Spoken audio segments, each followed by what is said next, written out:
Hello friends, कैसे हो।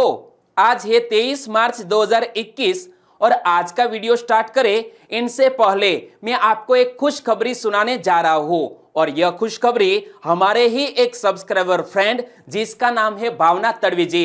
भावना तड़वी जी की ओर से यह खुशखबरी हमें मिली है। 21 मार्च 2021 यानी कि रविवार को जीपीएससी की प्रीलिमिनरी एग्जामिनेशन आयोजित की गई और इस एग्जामिनेशन में 2 क्वेश्चन पेपर थे। इसमें क्वेश्चन पेपर 2 में करंट अफेयर का सब्जेक्ट था। तो करंट अफेयर सब्जेक्ट में हमारी चैनल में से तकरीबन 15 क्वेश्चन कवर कर लिए गए और यह बात मैं नहीं बता रहा हूं, हमारे ही सब्सक्राइबर फ्रेंड भावना तड़वी जी ने बताई है और कमेंट में उन्होंने विथ टॉपिक यह बात बताई है। तो आप सोच लीजिए कि 15 क्वेश्चन वो भी क्लास 1-2 की एग्जामिनेशन में प्रीलिमिनरी एग्जामिनेशन में कवर कर लिए जाए तो ये कितनी बड़ी उपलब्धि कही जा सकती है। और इसीलिए मैं आपसे भी बोलता हूं, आप हमारी चैनल पर भरोसा रखिए। चैनल का नाम है जीके 2020 और अभी तक सब्सक्राइब नहीं किया है तो सब्सक्राइब कर लीजिए। 1 साल तक के लिए फॉलो कीजिए, आपकी लाइफ बन जाएगी। चलिए बिना वक्त गवाए हम स्टार्ट करते हैं पहले क्वेश्चन से। हाल ही में मॉक कॉलेज कार्यक्रम कहां शुरू किया गया। मॉक कॉलेज नामक कार्यक्रम शुरू किया गया है ओडिशा राज्य में, यानी कि इस क्वेश्चन का सही आंसर है ओडिशा। मो सरकार, मो जीवन, इसी तरह मो शाला और अब मॉक कॉलेज कार्यक्रम शुरू किया गया है ओडिशा राज्य में।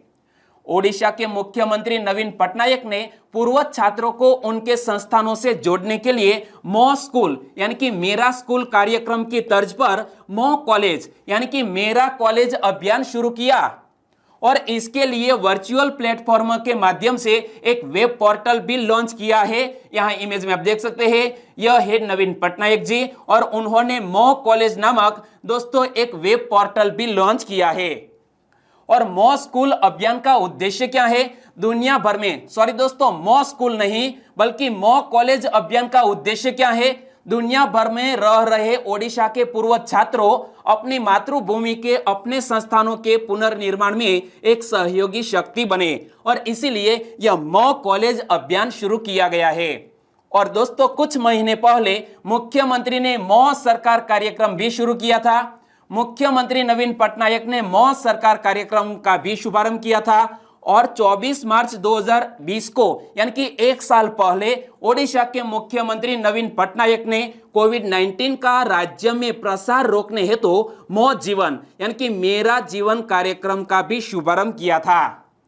और दोस्तों यहां जब ओडिशा राज्य की बात आती है तो ओडिशा राज्य की बेसिक इंफॉर्मेशन मैंने आपको कई बार बताई। यदि आपको याद है तो नीचे कमेंट बॉक्स में लिखना मत भूलिएगा और इसी तरह हर क्वेश्चन से जुड़े इंपॉर्टेंट फैक्ट भी मैं आपके सामने रखता हूं। हमारा यह तरीका आपको अच्छा लगता है, लाइक करना मत भूलिएगा। दूसरा क्वेश्चन आपकी स्क्रीन पर, विश्व जल दिवस के अवसर पर कैच द रेन अभियान का शुभारंभ किसने किया। पहले तो हमें यह पता होना चाहिए विश्व जल दिवस प्रतिवर्ष मनाया कब जाता है। विश्व जल दिवस मनाया जाता है 22 मार्च को, यानी कि दोस्तों कल ही विश्व जल दिवस मनाया गया और यह विश्व जल दिवस के अवसर पर कैच द रेन अभियान का शुभारंभ किया है हमारे देश के प्रधानमंत्री नरेंद्र मोदी साहब ने। यानी कि इस क्वेश्चन का सही आंसर है प्राइम मिनिस्टर नरेंद्र मोदी जी। प्रधानमंत्री श्री नरेंद्र मोदी ने विश्व जल दिवस के अवसर पर कैच द रेन यानी कि वर्षा जल संचय अभियान का वीडियो कॉन्फ्रेंसिंग के माध्यम से शुभारंभ किया है। वर्षा जल संचय अभियान देश भर में ग्रामीण और शहरी क्षेत्रों में चलाया जाएगा और इसका नारा क्या होगा, जहां भी गिरे और जब भी गिरे वर्षा का पानी इकट्ठा करे।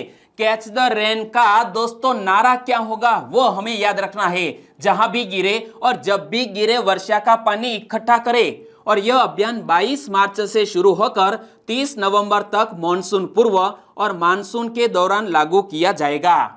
और प्रधानमंत्री की उपस्थिति में हमारे जल शक्ति मंत्री और मध्य प्रदेश तथा उत्तर प्रदेश के मुख्यमंत्रियों के बीच कैन बेतवा संपर्क परियोजना क्रियान्वित करने संबंधी समझौते ज्ञापन पर भी हस्ताक्षर किए गए हैं।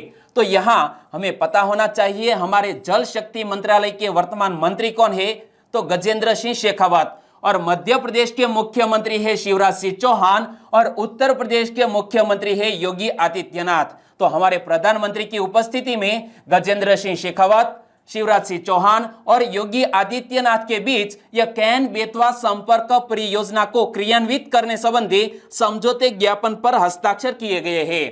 और नदियों को जोड़ने की राष्ट्रीय योजना के तहत पहली परियोजना का नाम क्या है? कैन बेतवा संपर्क परियोजना। यहां देख सकते हैं, यहां पर है यह बेतवा रिवर और यहां पर है यह कैन रिवर, दोनों को जोड़ा जाएगा इस परियोजना के तहत। इस परियोजना के तहत 2 धन बांध के निर्माण और कैन तथा बेतवा नदियों को जोड़ने वाली नहर के जरिए कैन नदी का जल बेतवा नदी में डाला जाएगा। कैन नदी का पानी है वो इस कैनाल के जरिए दोस्तों बेतवा रिवर में डाला जाएगा और इससे हर वर्ष 10,62,000 हेक्टेयर कृषि भूमि की सिंचाई और लगभग 62 लाख लोगों को पेयजल की आपूर्ति के अलावा 103 मेगावाट पनबिजली पैदा की जा सकेगी। और इस परियोजना से बुंदेलखंड के पानी की कमी वाले क्षेत्रों को पानी की आपूर्ति भी की जा सकेगी। और दोस्तों यहां जिक्र किया गया है विश्व जल दिवस का। तो विश्व जल दिवस कब मनाया गया यह मैंने आपको बता दिया था पिछले करंट अफेयर में।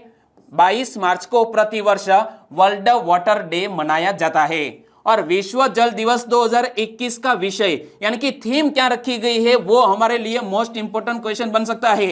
इस साल के वर्ल्ड वाटर डे 2021 की थीम वैल्यूइंग वाटर है, जिसका मीनिंग होता है पानी को महत्व देना। तीसरा क्वेश्चन, सुर्खियों में रहे उस्ताद बिस्मिल्लाह खान का संबंध कौन से संगीत वाद्य यंत्र से है?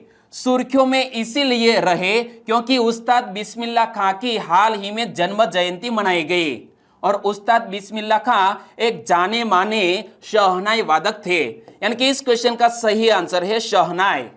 तो उस्ताद बिस्मिल्लाह खान की बात करें वह विश्व प्रसिद्ध शहनाई वादक है, इमेज में आप देख सकते हैं। और उस्ताद बिस्मिल्लाह खान का जन्म 21 मार्च 1916 को बिहार राज्य में हुआ और संगीतकारों के खानदान में जन्मे उस्ताद बिस्मिल्लाह खान की संगीत शिक्षा किसके निर्देशन में शुरू की गई थी? तो उनके चाचा जिसका नाम है अली बख्श विलायतू, क्या अली बख्श विलायतू के निर्देशन में 3 वर्ष की आयु में उस्ताद बिस्मिल्लाह खान की शिक्षा शुरू की गई थी। और शहनाई को विश्व पटल पर ले जाने में किसको अतुलनीय योगदान है? किसका अतुलनीय योगदान है? उस्ताद बिस्मिल्लाह खान का। और बिस्मिल्लाह खान ने सबसे पहले शहनाई वादन कब और कहां किया था? 1938 में लखनऊ में ऑल इंडिया रेडियो पर उस्ताद बिस्मिल्लाह खान ने अपना पहला शहनाई वादन किया था।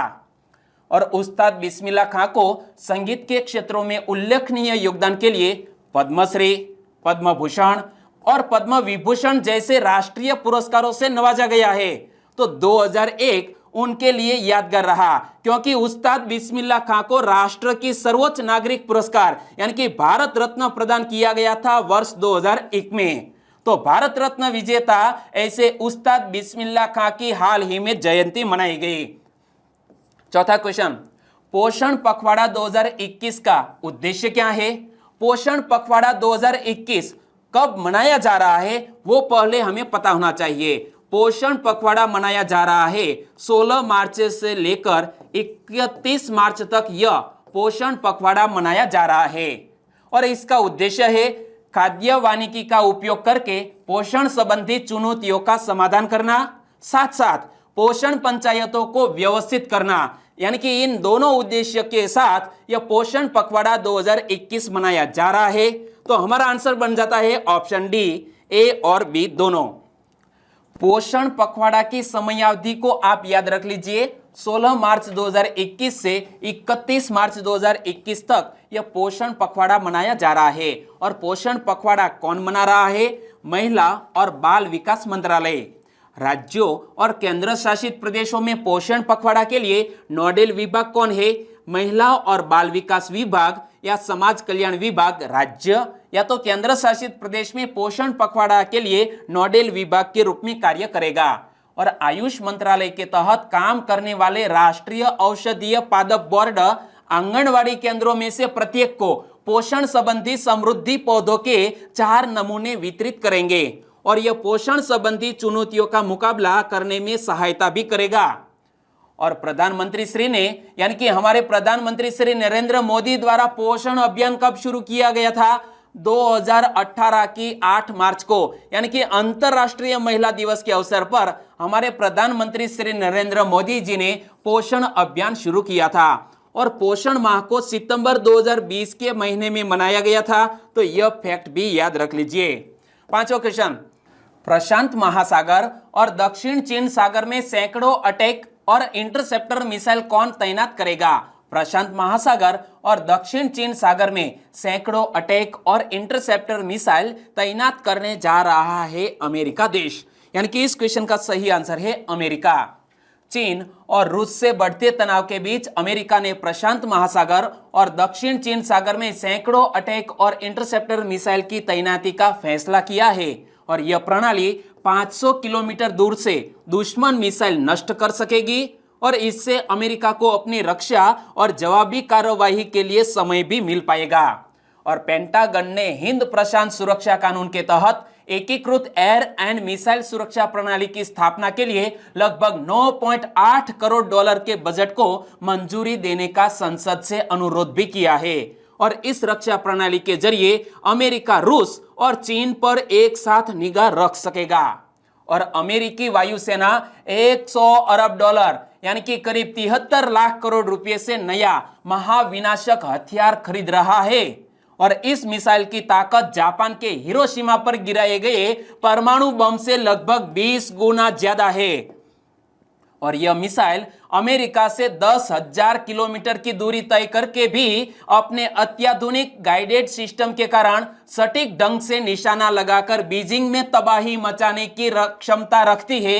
इसी तरह की दोस्तों मिसाइल यानी कि इसे हम इंटरकॉन्टिनेंटल मिसाइल भी कह सकते हैं, तो वो डेवलप कर रहा है अमेरिका देश। छठा क्वेश्चन, सशस्त्र बलों के पीछे की सेना के रूप में किसको जाना जाता है? सशस्त्र बलों के पीछे की सेना के रूप में जाना जाता है OFB को, यानी कि इस क्वेश्चन का सही आंसर है OFB। लेकिन OFB का पूर्ण स्वरूप क्या होता है? ऑर्डिनेंस फैक्ट्री बोर्ड OFB का पूर्ण स्वरूप है। और आयुध निर्माण दिवस यानी कि ऑर्डिनेंस फैक्ट्रीज डे हर साल कब मनाया जाता है? 18 मार्च को आयुध निर्माण दिवस मनाया जाता है। और आयुध निर्माण दिवस 18 मार्च को ही क्यों मनाया जाता है?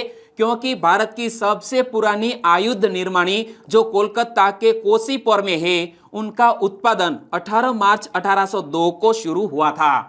और OFB दुनिया का 37वां सबसे बड़ा, एशिया में दूसरा सबसे बड़ा और भारत में सबसे बड़ा रक्षा उपकरण निर्माता है OFB यानी कि ऑर्डिनेंस फैक्ट्री बोर्ड। और OFB को भारत के चौथे रक्षा बल और सशस्त्र बलों के पीछे की सेना के रूप में जाना जाता है। तो यहां से दोस्तों मैंने यह क्वेश्चन सेट किया था।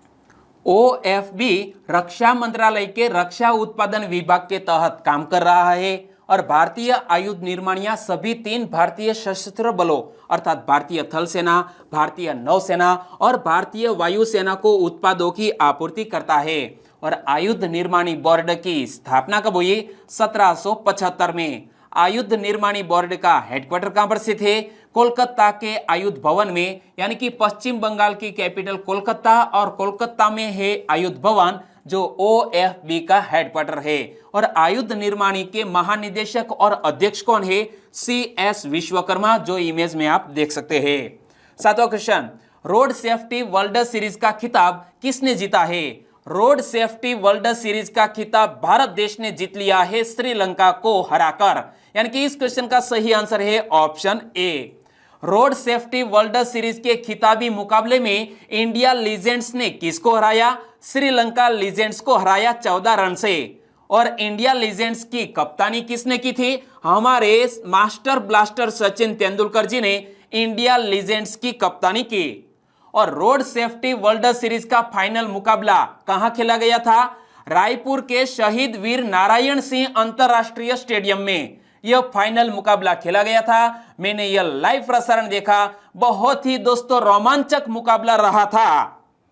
8वां क्वेश्चन, रक्षा मामलों की वेबसाइट मिलिट्री डायरेक्ट के अध्ययन के मुताबिक विश्व की सबसे ताकतवर सेना किस देश की है? मिलिट्री डायरेक्टर के अध्ययन के मुताबिक विश्व की सबसे ताकतवर सेना चीन देश की है, यानी कि इस क्वेश्चन का सही आंसर है चीन देश। रक्षा मामलों की वेबसाइट मिलिट्री डायरेक्टर के अध्ययन के मुताबिक विश्व की सबसे ताकतवर सेना चीन की है। इसके बाद अमेरिका की सेना दूसरे स्थान पर है और रूसी सेना तीसरे स्थान पर है, और भारतीय सेना दुनिया में चौथी सबसे ताकतवर सेना है। और रक्षा मामलों की वेबसाइट मिलिट्री डायरेक्ट के अध्ययन में सैन्य ताकत सूचकांक तैयार किया गया है। तो इस सूचकांक की बात करें, सूचकांक में चीन 100 में से 82 अंकों के साथ पहले स्थान पर है, अमेरिका 74 अंकों के साथ दूसरे नंबर पर है, और रूस को 69 अंकों के साथ तीसरे, और भारत को 61 अंकों के साथ चौथे नंबर पर रखा गया है, और फ्रांस इस मामले में 5वें स्थान पर है। और अमेरिका दुनिया में सेना पर सबसे अधिक यानी कि 732 अरब डॉलर खर्च करता है, और इसके बाद चीन दूसरे नंबर पर है और वह 261 अरब डॉलर अपने रक्षा के मामले में खर्च करता है, और भारत 71 अरब डॉलर खर्च करता है इस रक्षा के मामले में। और अध्ययन में कहा गया है अगर कोई लड़ाई होती है तो समुद्री लड़ाई में चीन जीतेगा, वायु क्षेत्र की लड़ाई में अमेरिका जीतेगा, और जमीनी लड़ाई में रूस जीतेगा, क्योंकि यह समुद्री लड़ाई में सबसे अधिक ताकतवर है चीन देश। तो वायु क्षेत्र की लड़ाई में सबसे अधिक ताकतवर है अमेरिका देश, लेकिन जमीनी लड़ाई लड़ी जाती है तो रूस यह जीतेगा। नवा क्वेश्चन, ISSF वर्ल्ड कप की महिला स्कीट में भारतीय शूटर गनीमत सैखों ने कौन सा मेडल जीता है? भारतीय शूटर गनीमत सैखों ने ब्रॉन्ज मेडल जीतकर हमारे देश का गौरव बढ़ाया, यानी कि इस क्वेश्चन का सही आंसर है ब्रॉन्ज मेडल। और इमेज में आप देख सकते हैं गनीमत सैखों को। 20 साल की युवा भारतीय निशानेबाज गनीमत सैखों ने अंतरराष्ट्रीय निशानेबाजी खेल महासंघ यानी कि ISSF विश्व कप में प्रतिस्पर्धा के महिलाओं की स्कीट में ब्रॉन्ज मेडल जीता है। तो एक और क्वेश्चन बन सकता है, गोल्ड मेडल इस इवेंट में किसने जीता है? ब्रिटेन के अंबर हिल ने जीता है। इमेज में आप देख सकते हैं यह है ब्रिटेन के अंबर हिल, और उन्होंने गोल्ड मेडल जीता। सिल्वर मेडल इस इवेंट में किसने जीता है? कजाखस्तान की जोया करावचेंको ने सिल्वर मेडल जीता। और ISSF वर्ल्ड कप प्रतियोगिता कहां आयोजित की गई है? नई दिल्ली के करणी सिंह निशानेबाजी परिसर की शॉटगन रेंज में यह प्रतियोगिता आयोजित की गई। और गनीमत सैखों विश्व रैंकिंग में कौन से स्थान पर काबिज है? तो वो 82वें नंबर पर काबिज है। 10वां क्वेश्चन, नगर वन योजना के पहले चरण में कितने शहरों में नगर वन विकसित किए जाएंगे? नगर वन योजना के पहले चरण में तकरीबन 200 शहरों में नगर वन विकसित किए जाएंगे, यानी कि इस क्वेश्चन का सही आंसर है 200 नगर। और नई नगर वन योजना का उद्देश्य क्या है? शहरी वनों के विस्तार में मदद करना। और हमारे प्रकाश जावड़ेकर जी ने कहा है कि इस योजना से शहरों और गांवों में वन क्षेत्रों का अलग अलग समान रूप से विकास हो सकेगा। और इस योजना के पहले चरण में 200 शहरों में नगर वन विकसित किए जाएंगे। और पर्यावरण, वन और जलवायु परिवर्तन मंत्री कौन है? यदि ऐसा क्वेश्चन एग्जामिनेशन में पूछ लिया जाए तो हमारा आंसर होना चाहिए श्री प्रकाश जावड़ेकर जी। और अंतरराष्ट्रीय वन दिवस कब मनाया गया? 21 मार्च को। संयुक्त राष्ट्र महासभा ने 2012 में 21 मार्च के दिन को अंतरराष्ट्रीय वन दिवस मनाने की घोषणा की थी, यानी कि इंटरनेशनल फॉरेस्ट्री डे कब मनाया गया? 21 मार्च को।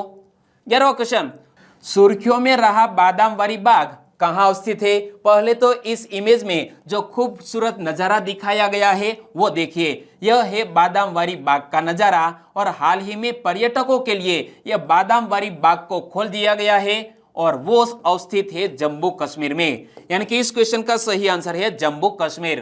केंद्र शासित प्रदेश जम्मू कश्मीर में सरकार ने पर्यटन को बढ़ावा देने और कश्मीर घाटी में सांस्कृतिक गतिविधियों को फिर से शुरू करने के उद्देश्य से श्रीनगर स्थित बादामवारी बाग आम लोगों और पर्यटकों के लिए फिर से खोल दिया गया है। और इस सुगंधित बाग को कश्मीरी भाषा में बादाम वर के नाम से जाना जाता है।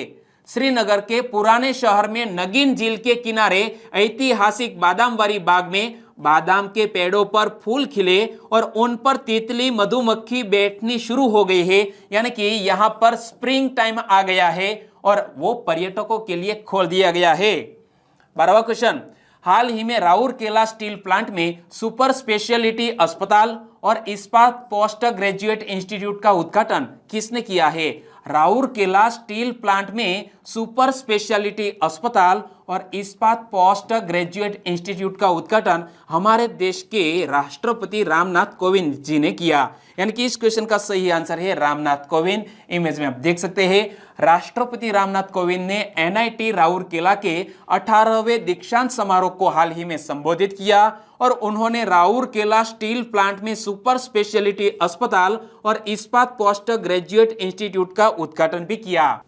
और सुपर स्पेशलिटी अस्पताल की बात करें तो यह 200 बिस्तर वाला सुपर स्पेशलिटी अस्पताल neurology, neurosurgery, cardiology, vascular surgery और नेफ्रोलॉजी के मरीजों को बेहतर सेवाएं प्रदान करेगा। 13वां क्वेश्चन, पैरा एथलीट सिंहराज ने पैरा निशानेबाजी विश्व कप में कौन सा पदक जीता? पैरा एथलीट सिंहराज ने पैरा निशानेबाजी विश्व कप में गोल्ड मेडल जीतकर हमारे देश का गौरव बढ़ाया, यानी कि इस क्वेश्चन का सही आंसर है gold medal. Para athlete Singhraj ने पैरा निशानेबाजी विश्व कप में स्वर्ण पदक जीत लिया है और संयुक्त अरब अमीरात में सिंहराज ने 10 मीटर एयर पिस्टल में यह खिताब जीता और भारत पदक तालिका में तीसरे स्थान पर पहुंच गया है। और अब बात करते हैं लास्ट वीडियो के क्वेश्चन की। लास्ट वीडियो में मैंने आपसे क्वेश्चन पूछा था, सही दिशा अभियान की शुरुआत किसने की है? सही दिशा नामक अभियान की शुरुआत यूएनडीपी ने की, यानी कि इस क्वेश्चन का सही आंसर था यूनाइटेड नेशंस डेवलपमेंट प्रोग्राम। लगभग सभी दोस्तों ने इस क्वेश्चन का सही आंसर दिया है। इनमें से कुछ सब्सक्राइबर फ्रेंड के नाम लेना चाहूंगा, तो वो है ट्विंकल पंचाल, मित्तल दोंगा, संजय विंजुड़ा, केतनाबेन राठौड़, मनहर डामोर, ओगणिया उत्तम फ्रॉम सुरेंद्रनगर से, धवल वाघेला, एसएम राठौड़, इन सभी दोस्तों ने इस क्वेश्चन का सही आंसर दिया है यूएनडीपी। नीलोफर मीर, हितेश सोलंकी, हितेश पारगी, परेश लाधवा, जितेंद्र वाल्वी, कमलेश पंडित, चावड़ा पूजा, सुमित्रा सोलंकी, सभी दोस्तों ने सही आंसर दिया है, वेल डन। विश्व मेवाड़ा, डामोर मनहर, मेर सोनल, रविंद्र भानवर, चौधरी प्रतीक, हितेश राठवा, वसावा मिताक्षी और उमा सैनी, सभी दोस्तों को बहुत बहुत धन्यवाद। और आज के वीडियो का क्वेश्चन ए रहा स्क्रीन पर, सुर्खियों में रहे मार्क रुट्टे निम्न में से किस देश के प्रधानमंत्री है?